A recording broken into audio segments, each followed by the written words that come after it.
वहाँ पर जो है स्कूल की बिल्डिंग नहीं है, आपके यहाँ से प्रोजेक्शन भी हो रहा है कि नहीं हो रहा है, वो देखिएगा ना। और इसके अलावा हमारे जितने भी हेडमास्टर्स हैं, आपके स्कूल फंड में भी पैसे होते हैं, उनको थोड़ा सा इंकरेज किया कीजिएगा, वो भी यूज़ किया करें।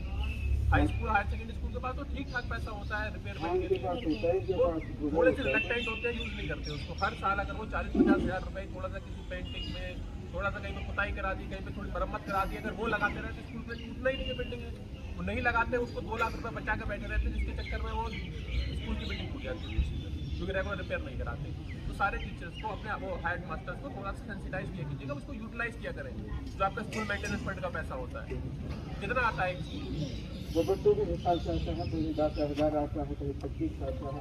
हाई स्कूल हाई सेकेंडरी में जाया था। लोग यहाँ पर उपस्थित हैं।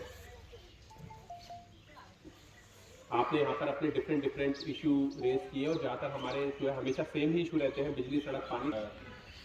हमारे डिस्ट्रिक्ट में 297 हमारी स्कीम्स बनाई गई थी जल जीवन मिशन के सिक्योरिटी, लेकिन अब गवर्नमेंट ने सारी स्कीम्स को एक साथ में लेने की परमिशन दे दी है और इसमें हमारा रेट कॉन्ट्रैक्ट बेसिस पर ये काम नहीं हो पाया। लेकिन अब उसमें जितने भी इशू थे अब उनको रिजॉल्व कर लिया गया है।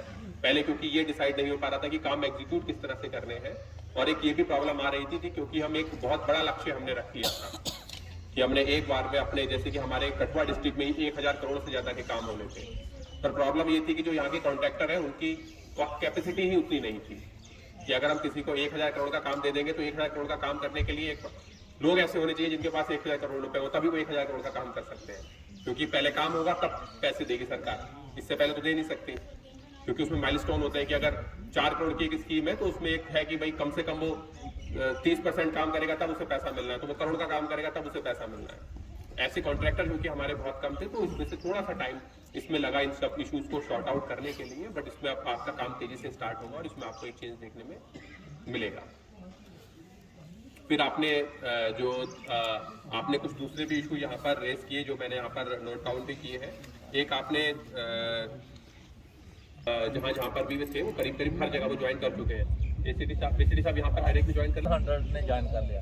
हमारे जो 100 हमें पंचायत अकाउंट असिस्टेंट मिले थे वो सभी ज्वाइन कर चुके हैं, क्योंकि हमारी पंचायतें और भी ज्यादा हैं तो कुछ और दूसरी जगह भी जो है जल्द ही गवर्नमेंट और भी रिक्रूटमेंट करेगी तो और भी हमारे पंचायत अकाउंट असिस्टेंट आपको मिलेंगे। सर और वो 3 पंचायतों को एक मिलना है तो वो जो हमारे डिस्ट्रिक्ट में हर पंचायत को पैसे मिले हुए थे कंप्यूटर खरीदने के लिए, लेकिन हमारे डिस्ट्रिक्ट में वो नहीं खरीदे गए थे अभी तक भी।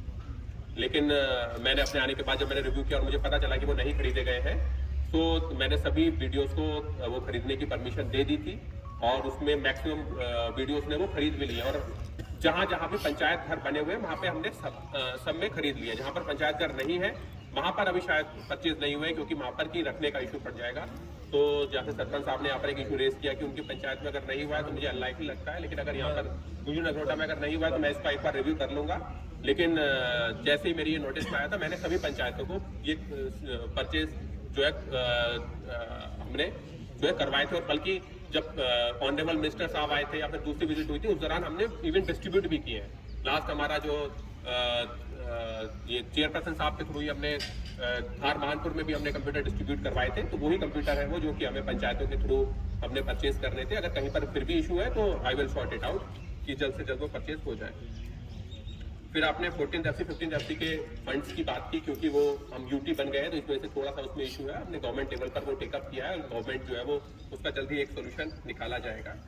फिर आपने अनस्पेंड बैलेंस की बात की जो पंचायत अकाउंट में बना हुआ है। ये एसीडी साहब ये देखिएगा कि इसमें जो अनस्पेंड बैलेंस है जो उन्होंने बताई 14th FC का पहले, कि जिसमें लिमिट नहीं होने की वजह से मोस्ट प्रोबेबली स्पेंड नहीं हो पा रहा होगा, तो इसमें हमने सारी पंचायत का रिकॉन्साइल करके अब गवर्नमेंट के साथ हम टेकअप करेंगे। या फिर हो सकता है कहीं पर 13 FC का भी कुछ अनस्पेंड बैलेंस हो या फिर इस टाइप से कि उसको हम किस तरह से यूटिलाइज कर सकते हैं। जो नरेगा में आपने ओल्ड लाइबिलिटीज की बात की, आपसे हर एक से मेरी रिक्वेस्ट भी रहेगी कि हमारे जो हमारे काम हो हमारा कंप्लीशन के ऊपर जोर होना चाहिए। प्रॉब्लम वहीं से स्टार्ट होती है कि हम कंप्लीशन की जगह नए काम स्टार्ट करने के ऊपर पड़ जाते हैं।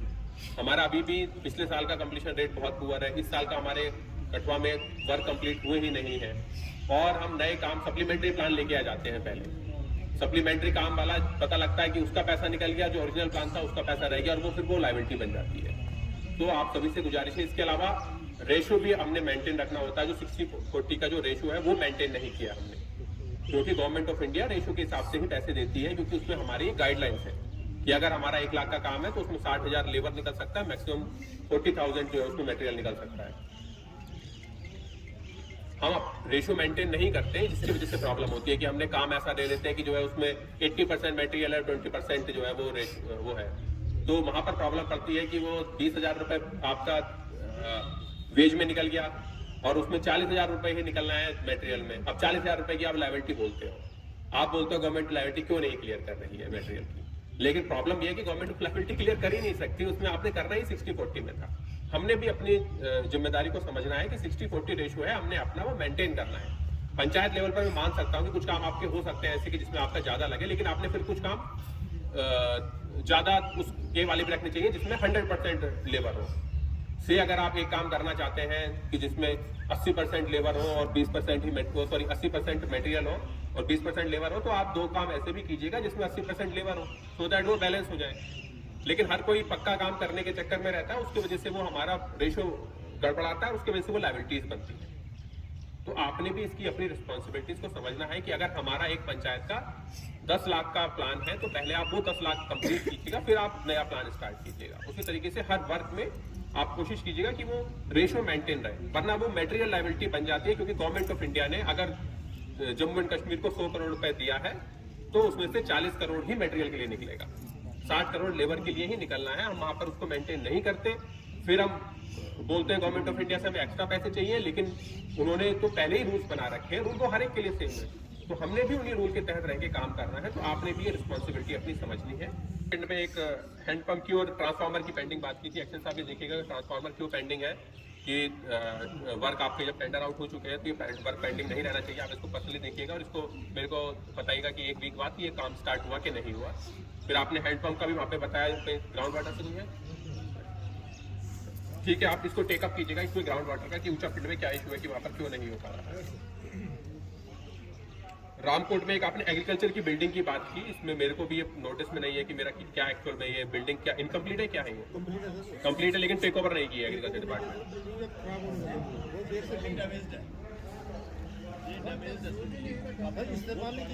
बहुत पुरानी बिल्डिंग बनी हुई है, 30-35 साल पहले की, तो जान सेफ बिल्डिंग है। इसके बारे में हमने लिखा है 2-3 नहीं हुई सर, 30-40 साल पहले हुई गया नहीं सर, डिपार्टमेंट गया नहीं कभी उधर। दोबारा से देखिएगा। हाँ सर, अभी तो उसकी जो पोजीशन है उसमें रास्ता भी नहीं है सर, उसके लिए फंड्स भी काफी है। एसीडी साहब ने भी बताया कि हमारे कि जो भी लोग थे हमारे वो आपके जो है रूल उसमें यही था कि जो लोग अगर डिलीशन होगा तो पंचायत के थ्रू ही डिलीशन होगा, लेकिन अगर आप बोलते हैं कि कहीं पे आपकी नॉलेज के बिना डिलीशन हुआ है तो उसको ये एसीडी साहब भी खुद चेक कीजिएगा आप, और आप भी अपने पंचायत में बता सकते हैं कि ये हमारे इस पर्सन का नाम जो है हमारी नॉलेज के बिना डिलीशन हुआ, तो हम भी उसको क्रॉस चेक कर पाए।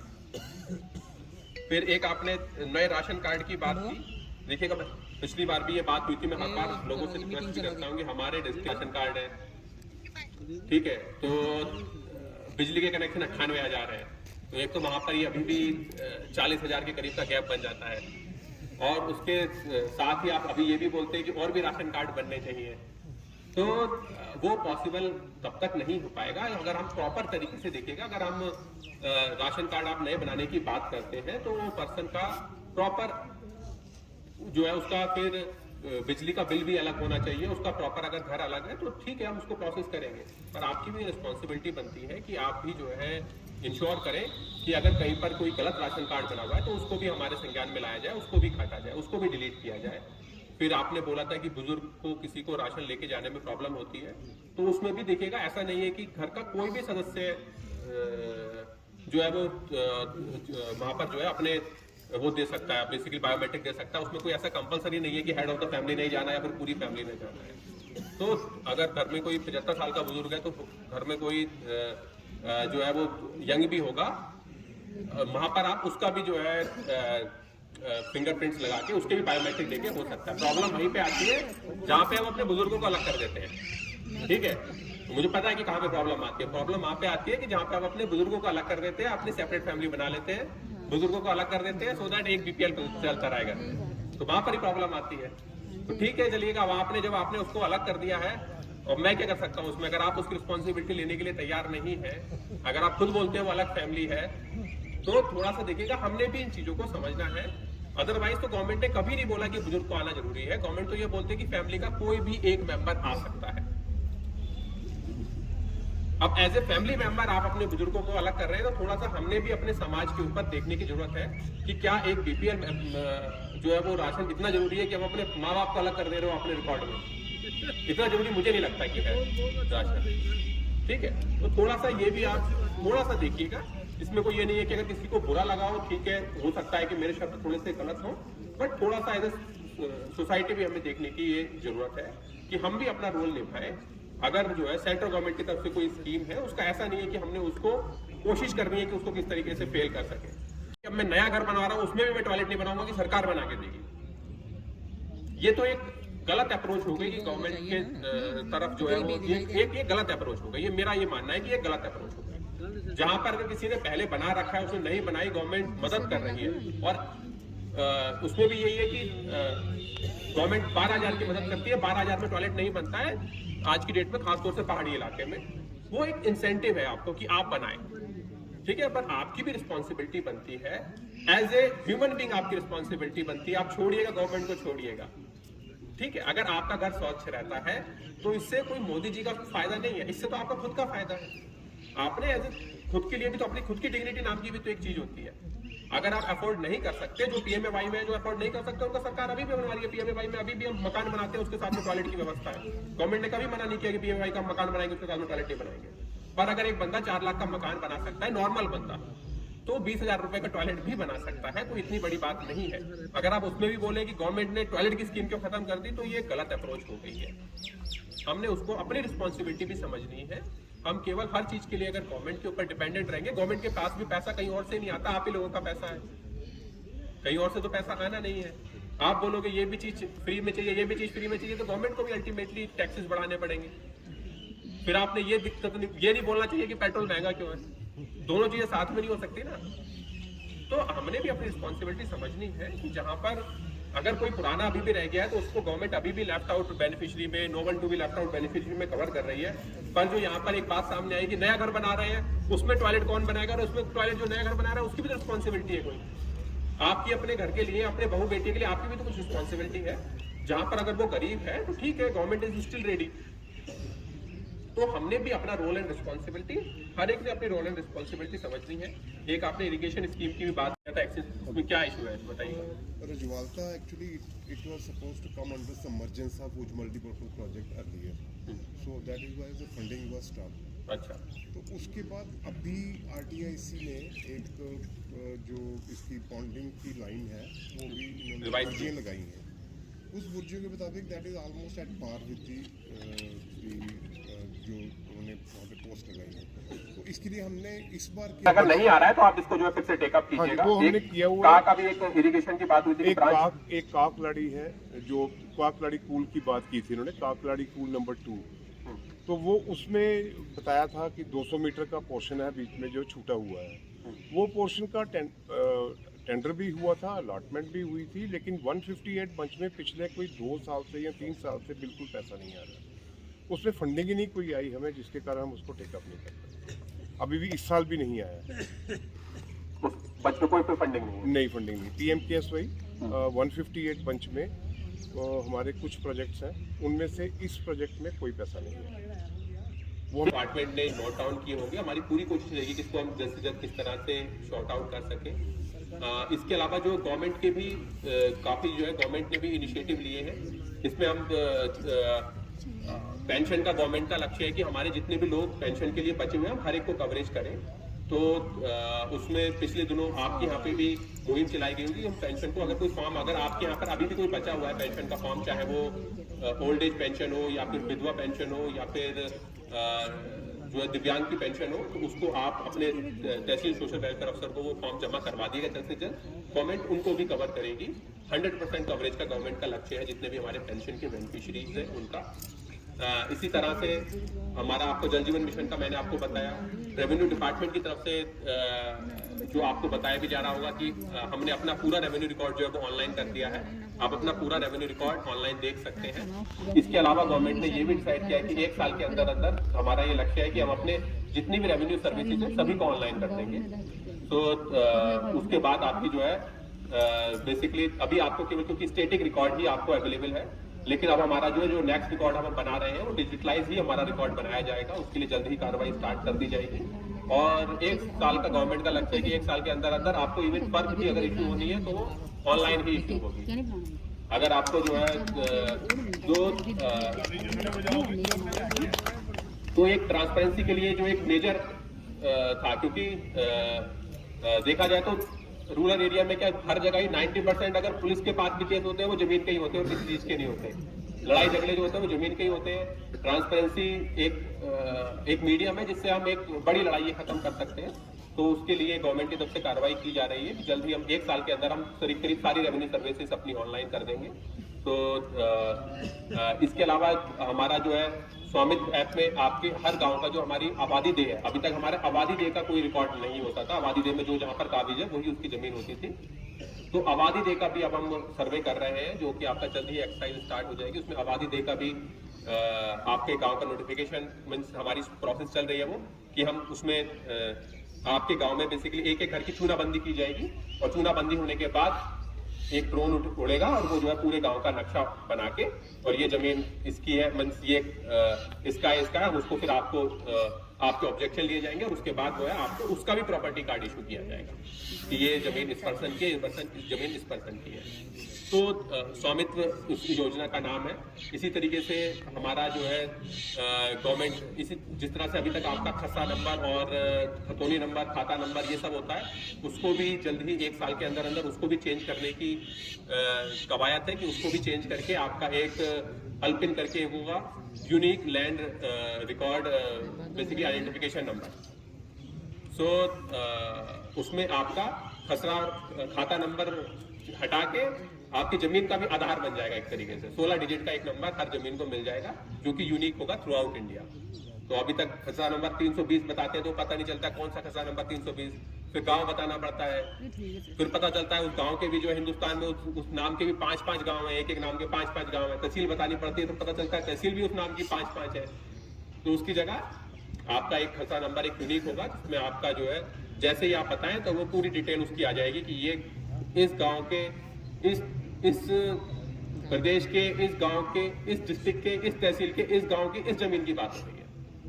तो गवर्नमेंट की तरफ से डिफरेंट इनिशिएटिव लिए जा रहे हैं। इसी तरीके से आपके जितने भी काम हमारे इस समय जो है किए जा रहे हैं वो चाहे वो रूरल डेवलपमेंट के हो, अर्बन डेवलपमेंट के हो, वो सभी काम ऑनलाइन अवेलेबल हैं। आप वहां पर इसको देख सकते हैं। बीम्स एम्पावरमेंट करके अगर आप गवर्नमेंट की वेबसाइट के ऊपर जाएंगे और बीम्स एम्पावरमेंट अगर आप देखेंगे तो वहां पर आपके जितने भी काम है वहां पर आपको पहले आप अपना डिस्ट्रिक्ट का नाम डालेंगे, उसमें आपका आ जाएगा। फिर वहां पर आप डिस्ट्रिक्ट सेक्टर के काम देखना चाहते हैं या फिर स्टेट सेक्टर के काम देखना चाहते हैं, वो आपको सब वहां पर जो है वो अवेलेबल हो जाएंगे कि ये काम इस डिस्ट्रिक्ट में इस साल में किए जा रहे हैं, इसमें अभी तक कितना खर्चा हुआ है, कि इसमें जो है तो एम्पावरमेंट आपका जो है ट्रांसपेरेंसी के लिए एक गवर्नमेंट का एक लक्ष्य है ये। तो हर एक को रोजगार देने के लिए भी गवर्नमेंट का एक ये इनिशिएटिव है कि हर पर्सन को जो पर्सन अपना खुद का काम स्टार्ट करना चाहता है तो उसके लिए गवर्नमेंट ने मुहिम चलाई है कि हर गांव से मिनिमम कम से कम 5 यूथ को सेल्फ एम्प्लॉयमेंट के लिए जरूर आगे बढ़ के आए। तो हमारे जितने भी सरपंच यहाँ पर उपस्थित हैं, सबसे मेरी ये रिक्वेस्ट है कि आपके गांव के 5-10 लड़के जो कि कुछ काम स्टार्ट करना चाहते हो, अगर उनको गवर्नमेंट से कोई मदद चाहिए डिफरेंट स्कीम्स में तो उनको जो है आप मोटिवेट कीजिएगा। गवर्नमेंट के केसेस उनके केसेस हम प्रायोरिटी पर प्रोसेस करवाएंगे। गवर्नमेंट की डिफरेंट सेल्फ एम्प्लॉयमेंट स्कीम्स है, उसमें से मैं कुछ आप यहाँ पर डिस्कस भी करूंगा, आपके लोगों के नोटिस में रहे जो सो दैट आप आगे अपने लोगों को बता सके अपने गांव में। जैसे मुमकिन स्कीम के तहत गवर्नमेंट सब्सिडाइज रेट पर आपको पैसेंजर व्हीकल या फिर आप ट्रांसपोर्ट व्हीकल लेना चाहते हैं तो वो देती है। उसमें आपको सब्सिडी के ऊपर वो गाड़ी भी सब्सिडी के ऊपर मिलती है और उसके साथ साथ बचे हुए अमाउंट के लिए लोन भी आपको जो है वो अवेलेबल है। उसी तरीके से गवर्नमेंट की प्रधानमंत्री एम्प्लॉयमेंट जनरेशन प्रोग्राम एक स्कीम है जिसमें आपको 25% तक उसमें जो है वो बैक एंडेड सब्सिडी मिलती है कि अगर आपने कोई से अगर आपने 10 लाख लोन लिया और आपने एक काम स्टार्ट किया, आपने से मान लिएगा आपने एक पोल्ट्री फार्म लगाया तो उसमें आपको 2.5 लाख रुपए की एक तरह से वो हो जाएगी। अगर आप 3 साल तक उसको सक्सेसफुली चलाते हैं तो आपको 7.5 लाख रुपए ही वापस करने हैं इंटरेस्ट के साथ। 2.5 लाख रुपए में उसमें जो आपको बैक एंडेड सब्सिडी मिल जाएगी 25% तक। उसमें आप डिफरेंट काम स्टार्ट कर सकते हैं। और हमारी इसी तरीके से Jammu and Kashmir rural employment generation programme है, जिसमें 35% बैक एंडेड सब्सिडी है, 35% बैक एंडेड सब्सिडी है। और उसमें आपको ट्रेडिंग भी अलाउड है। प्रधानमंत्री एम्प्लॉयमेंट जनरेशन प्रोग्राम में ट्रेडिंग अलाउड नहीं है, मतलब अगर आप दुकान खोलना चाहते हैं तो पीएमईजीपी में वो कवर्ड नहीं होगी, लेकिन जेकेआरईजीपी में रूरल एम्प्लॉयमेंट जनरेशन स्कीम में वो भी अलाउड है। तो आप वहां पर भी उसको 35% बैक एंडेड सब्सिडी है उसमें भी, कि अगर आप 3 साल तक सक्सेसफुली उस यूनिट को चलाते हैं तो आपको 10 लाख का अगर आपने लोन लिया तो आपको 6.5 लाख की वापस करने हैं। 3.5 लाख रुपए गवर्नमेंट की तरफ से एक तरह से आपको मदद रहेगी। इसी तरीके से हमारी SC ST OBC कॉर्पोरेशन है, जो कि SC ST OBC और फिजिकल डिसेबल्ड उनको सहयोग करती है। वहाँ पर आपको उसी तरीके से आपको सब्सिडाइज लोन भी अवेलेबल है वहाँ पर। और जो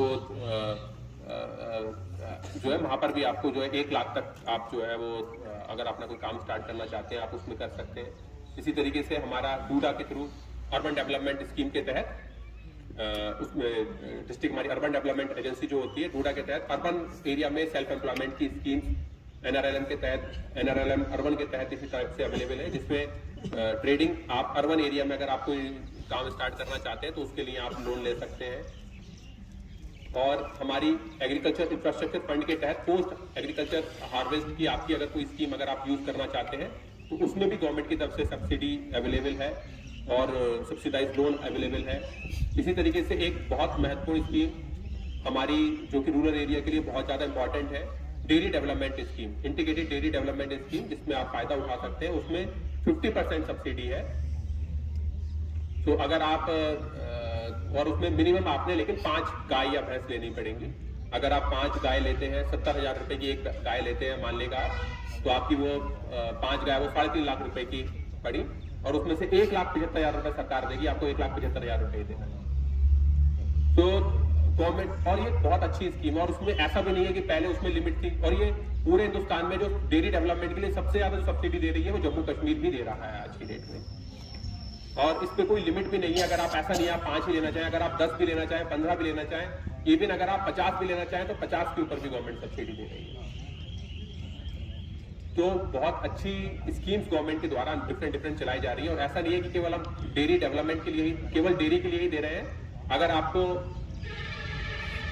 उसके फीड के लिए यूनिट लगानी है उसके भी 50% सब्सिडी है। अगर आप 50 गाय लेते हैं तो 50 गाय को आप खुद नहीं दूध सकते।